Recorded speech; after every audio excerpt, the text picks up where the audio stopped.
ক্ষীরা রাত পোহালেই বুড়া, এই কথাটি গ্রামে প্রচলিত রয়েছে। এই যে আমার হাতে দেখতে পাচ্ছেন, এটি হলো তোলার উপযুক্ত ক্ষীরা, কিন্তু এটি একদিন লেট হয়েছে বলে এক রাতের ব্যবধানে দেখেন কালারটা নষ্ট হয়ে গেছে। এটি কিন্তু বাজারে আর গ্রাহকের মনকে আকর্ষণ করতে পারবে না। তো এই ক্ষীরার বাজার কত আর এটার বাজার কত যদি একটু বলতেন। ভাই বর্তমান এই ক্ষীরার বাজার 300 আর ওটা 150।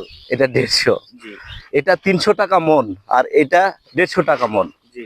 তো প্রতিদিন কি পরিমাণ ক্ষীরা উঠতেছে এই জমিতে? প্রতিদিন এই জমিতে মোটামুটি আপনার 10 থেকে 12 মণ করে ক্ষীরা উঠতেছে প্রত্যেকদিন? প্রত্যেকদিন। তো এটা এরকম কালার হইলো যে ওটা হচ্ছে উঠাতে যায় অনেকগুলো ক্ষীরার মধ্যে থেকে যাচ্ছে, থেকে যাচ্ছে এই কারণে। না আমি তো কারণে ছাড়া পড়তেছে। আচ্ছা, আমি তো ঘুরে ঘুরে দেখলাম এরকম কালারের অনেক প্রচুর পরিমাণে ক্ষীরা আছে। এটা হওয়ার কারণ কি? বেশি হওয়ার কারণ? পিছনে কারণ হচ্ছে 2 দিন লেবারের সংকটের কারণে আমরা ক্ষীরা উঠাতে পারিনি।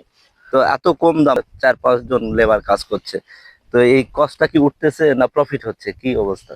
প্রফিটের চিন্তা এখনো আসেনি, প্রতিদিনের যে খরচ সেটাই যোগাতে পারছি না।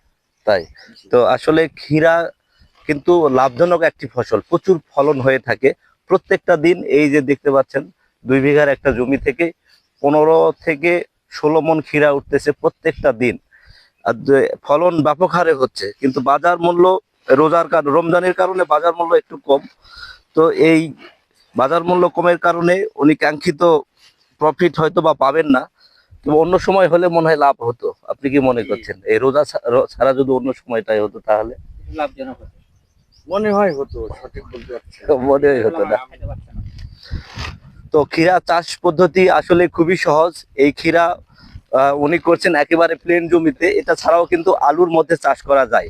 আলুর দুই দুই সারির মাঝে যদি আপনারা ক্ষীরার বীজ বপন করে রাখেন, আলু তোলার পরেই কিন্তু এই ক্ষীরার গাছগুলো লম্বা বড় হয়ে যাবে, তখন ক্ষীরার ফুল ফল হবে। অতএব বলা চলে যে মিশ্র ফসল বা আন্তঃ ফসল, সাথী ফসল হিসাবে ক্ষীরা এবং আলু পাশাপাশি চাষ করে বেশি লাভবান হওয়া যায়। এছাড়াও এরকম ভাবে শুধু ক্ষীরা চাষ করেও লাভবান হওয়া যায়, কিন্তু এই বছরে বাজার মূল্য কম থাকার কারণেই কৃষকরা তেমন লাভের মুখ দেখছেন না। তো এই ক্ষীরা আপনারা বেশি বেশি করে খাবেন, খেয়ে বাজার মূল্যটাই একটু তোলার চেষ্টা করবেন, তাহলে কৃষকের মুখে প্রকৃত হাসিটি ফুটবে।